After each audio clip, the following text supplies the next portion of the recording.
As we said earlier, up to 6,000 elderly people could be dying prematurely each year because of widespread overprescription of powerful drugs to dementia patients in nursing homes.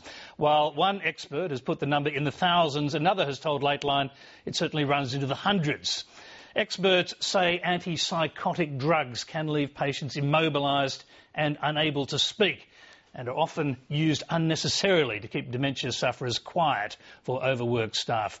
But the drugs can increase the risk of death by 50%, and family members are often left in the dark about their use.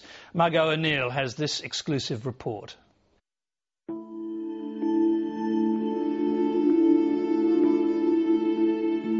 John Burns's family thought they were doing the best thing for their father when they booked him into a nearby nursing home in Adelaide offering specialist dementia care. Just 63 years old, he had severe symptoms such as disinhibited sexual behaviour. He never hurt anyone, but his lewd remarks and wandering put him at risk of harm. What then happened to John Burns, while extreme, is not uncommon according to experts. Don't think in your worst nightmares you could have ever imagined it could have gone so wrong. John Burns walked into the nursing home able to feed and clean himself, able to converse with his family. Within 24 hours, he was so doped up they could barely wake him. Within a week, he was unable to sit upright or converse at all. Within 12 days, he was dead. I went down to the lounge room and only to find Dad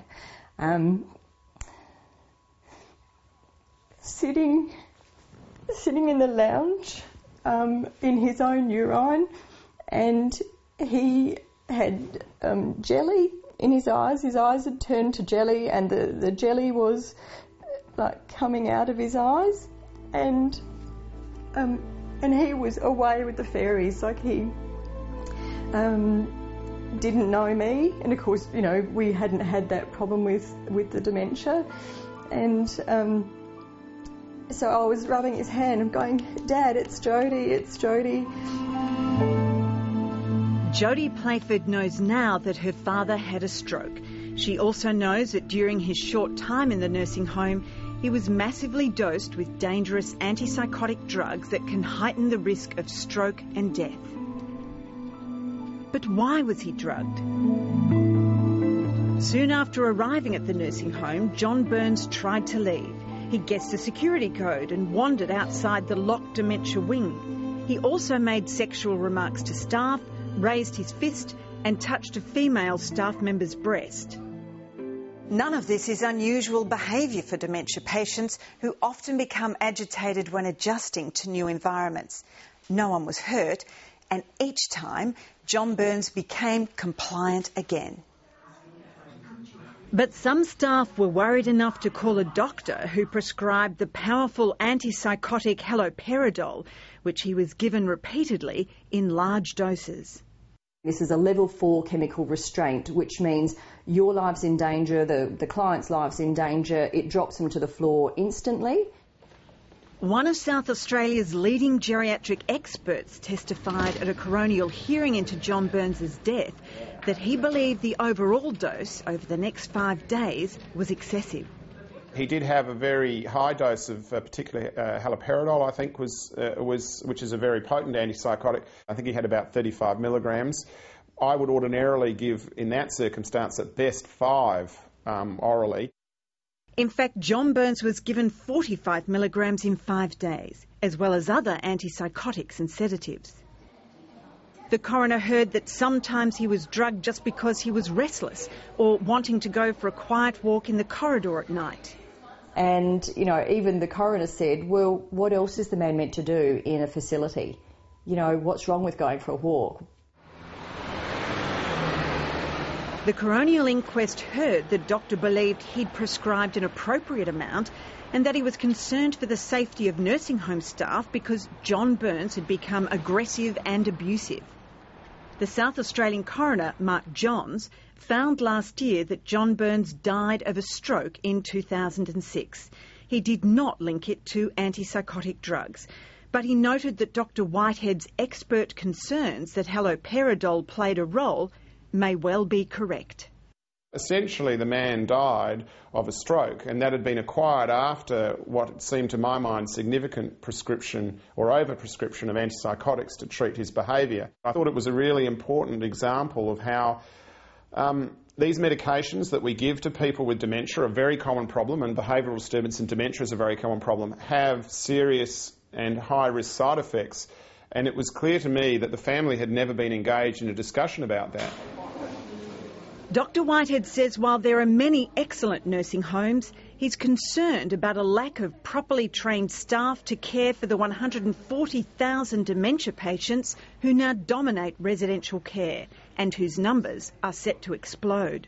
I think there is a sense that the aged care industry is less tolerant to patients with behavioural disturbance. There is a tendency to gravitate towards blaming the person for their behaviour. Jodie Playford was at her father's bedside when the doctor who'd prescribed the antipsychotics arrived. Mum and I couldn't quite believe it, really, because he looked at Dad and he said, "You know what you did, Mr Burns. We're not going to tolerate that sort of behaviour in here, and you know what's going to happen if you continue to do this." Many of the same issues were faced by Beverly Harvey and her family when their mother went into a Gold Coast nursing home late last year suffering dementia. Even though she was 93 years old, Annetta McKay was mobile and could converse with her family. But within 2 months, she'd lost 16 kilograms and was hard to wake. We walked in and our mother looked dead. Naturally, while I was there, I suspected she was heavily drugged, so that's why I spoke to the doctor. He said, "Your mother is on massive amounts of drugs." Beverly and her family were told their mother was calling out at night and using vulgar language that upset other residents. Once the sedation began, it didn't seem to stop. They were still drugging her even though she was well and truly comatose, not eating, not drinking, just sleeping. Experts have told Lateline the science is clear. Antipsychotics are not beneficial for the vast majority of dementia patients whose behaviour can often be managed by better trained staff. We also have some limited evidence that stopping those medications improves their outcomes, improves their behaviour and improves their cognition. So from my perspective, the correct management of behavioural problems in dementia is nearly always reducing medications, not starting them. The antipsychotic drugs were stopped when Beverly's mother went to hospital. Suddenly, Annetta McKay was able to chat to her family again. But when she went back to the nursing home... Well, she was like a zombie. The last day, I put my arm around her and I said, "We're going now." And she didn't open her eyes. She just made sure I kept there. She was sort of holding me in and said, "Beverly, don't leave me here." Her family managed to have the antipsychotics stopped in January after 4 months. Annetta McKay died in April. Up to 60% of nursing home residents are on psychiatric drugs. Up to 30% are on powerful antipsychotics. So in many cases, yes, we are treating people with dementia in order to make life easier for the carers and the healthcare workers. But it comes at a high price. Professor Le Couteur calculated how many patients were dying 6 to 12 months prematurely each year because of the overprescription of antipsychotics. His figures range from 500 to 6,000. What is the most likely number?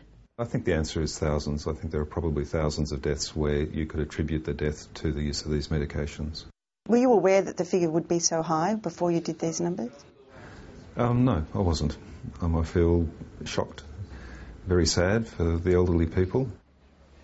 While not commenting on specific cases, Queensland specialist geriatric psychiatrist Professor Gerard Byrne says there are likely to be hundreds of premature deaths each year, with thousands more adversely affected.